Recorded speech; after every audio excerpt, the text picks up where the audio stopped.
ஐயா, நீங்கள் சுவாமியோட இறுதி நாட்களில் சுவாமி கூடவே இருந்திருக்கீங்க.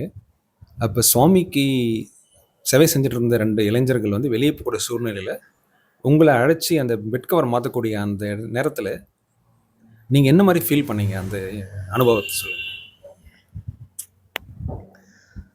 சுவாமியினுடைய கடைசி காலத்தில், அந்த சரீரத்தினுடைய கடைசி காலத்தில் சாமி வாழ்ந்துட்டு இருக்கும்போது, அந்த கடைசி காலம் உடம்பு பூரா மருத்துவ உபகரணங்கள், இங்கே ஒரு டியூப், இங்கே ஒரு நீடல், காலில் நீடில் எல்லாம் மாற்றி மாற்றி, அப்புறம் காலில் உள்ள நீடில்ஸ்லாம் எடுத்துட்டாங்க. ஃபுட்டுக்கு போகிறதுக்கு மட்டும் ஒரு பைப் மட்டும் வச்சுருந்தாங்க. அப்போ வந்து சாமி வந்து எல்லாருமே சொன்னாங்க கோமாவில் இருக்காருன்னு சொன்னாங்க. But he is very alert. I was very alert. ரொம்ப அலர்ட்டாக தான் இருந்தாங்க. ஆனால் எல்லாருமே சொன்னது வந்து சாமி கோமாவில் இருக்காங்கன்னு. ஒரு நாள் இரவு வந்து சாமி அட்டன் பண்ணிக்கிற ஒரு 4 பாய்ஸ் இருப்பாங்க. அதில் வந்து ஒரு 2 பாய்ஸ் வந்து வெளியே எங்கேயோ போயிருந்தாங்க, ஏதோ ஒரு வேலையாக வெளியே போயிருந்தாங்க. அப்போ சாமியினுடைய பெட்டை வந்து மாற்ற வேண்டிய கட்டாயம் இருந்தது. அப்போ உள்ளே இருந்த லேடிஸ் 2 பேரும் வந்து, அங்கே ஜென்ட்ஸ் 2 பேர் இருந்தாங்க, லேடிஸ் 2 பேர் இருந்தாங்க. அவங்களுக்கு இன்னும் உதவிக்கு இன்னும் 2 பேர் வேண்டியிருந்தது, இன்னொருத்தர் வேண்டியிருந்தது.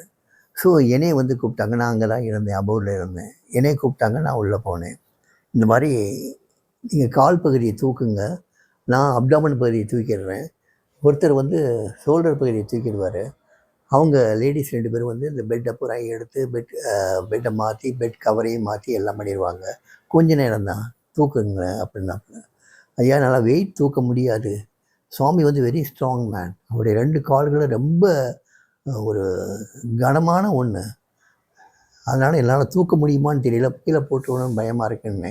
நீங்கள் கவலையே படாதீங்க, நீங்கள் தூக்குங்க, அதெல்லாம் நாங்கள் பார்த்துக்குறோம் அப்படின்னு அந்த பையங்க கொஞ்சம் உற்சாகப்படுத்துனாங்க. சரின்ட்டு நான் வந்து சாமியுடைய 2 காலுக்கு கீழே வந்து என்னுடைய கையை வந்து சொருகலாக உள்ளே செலுத்தினேன். என்னுடைய ஸ்பரிசம் பட்ட உடனே சாமி படார்னு கண்ணை திறந்து பார்க்குறாங்க. எனக்கு ஒன்றுமே புரியல. சாமி கோமாவில் இருக்காருங்க. அங்கே சாமி என்னை பார்க்குறாரு. என்னை பார்த்துட்டு நான் தான் அது தெரிஞ்சதுக்கப்புறம் ஒரு ஸ்மைல் ஒன்று, அப்படி பியூட்டிஃபுல் ஸ்மைல் ஒன்று பண்ணார். மறுபடியும் கண்ணை முடிக்கிட்டார். நான் அந்த பாதங்களை அப்படியே லிஃப்ட் பண்ணுறேன்.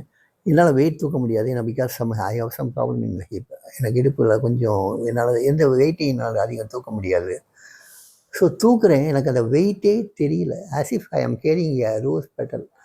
ஏதோ ஒரு ரோஜாப்பூ எதில் வந்து நான் தூக்கிட்டு இருக்க மாதிரி எனக்கு பட்டுச்சு. அப்படியே ஒரு கிட்டத்தட்ட ஒரு 10 நிமிஷம் தூக்கி வச்சிருந்த மாதிரி இருந்தேன். ஒரு பையன் வந்து அப்டமன் போர்ஷனை வந்து அப்படியே தூக்கிட்டு நிற்கிறான். ஒரு பையன் ஷோல்டரை தலையோடு சேர்ந்து அப்படி தூக்கிட்டு நிற்கிறாப்புல. அவங்க பெட்டை பூரா எடுத்து எல்லாத்தையும் மாற்றி மறுபடியும் பெட்டை போட்டு, அதுக்கு மேலே ரப்பர் மேட் போட்டு, அதுக்கப்புறம் ஒரு பெட்ஷீட்டை போட்டு, என்னமோ அதுக்கு மேலே ரப்பர் மேட்டு, என்னமோ நிறைய பண்ணாங்க. பண்ணி சரி பண்ணதுக்கப்புறம் மெதுவாக கீழே வச்சேன் நான். அது வரைக்கும் எனக்கு வந்து வெயிட்டே தெரியலை. எனக்கு எந்த வெயிட்டையும் நான் தூக்கிட்டு இருக்க மாதிரியும் நான் ஃபீல் பண்ணலை. அவ்வளவு ஒரு ஆனந்தமாக இருந்தது. சாமியுடைய சரீரத்தை நான் தூக்கிட்டு இருக்கும்போது அப்படி ஒரு ஆனந்தமாக இருந்தது. அப்புறம் கீழே வைக்க சொன்னாங்க, கீழே வச்சேன். மறுபடியும் பாதத்தை தொட்டு நமஸ்காரம் பண்ணிட்டு வெளியே வந்தேன்.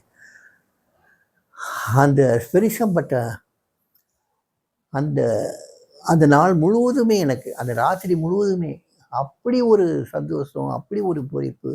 என்னென்னா, சுவாமி வந்து நான் சாதாரணமானவனு கிடையாதுங்கிறத திருப்பி திருப்பி காட்டுற மாதிரி இருந்தது.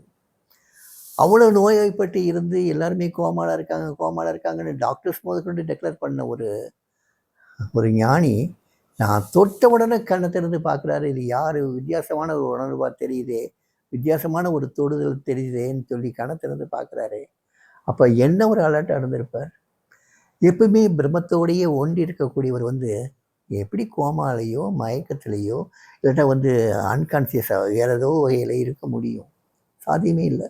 எனக்கு என் சுவாமி எப்பயுமே இருக்காருங்கிற நம்பிக்கை ஊட்ட தருணம் அது.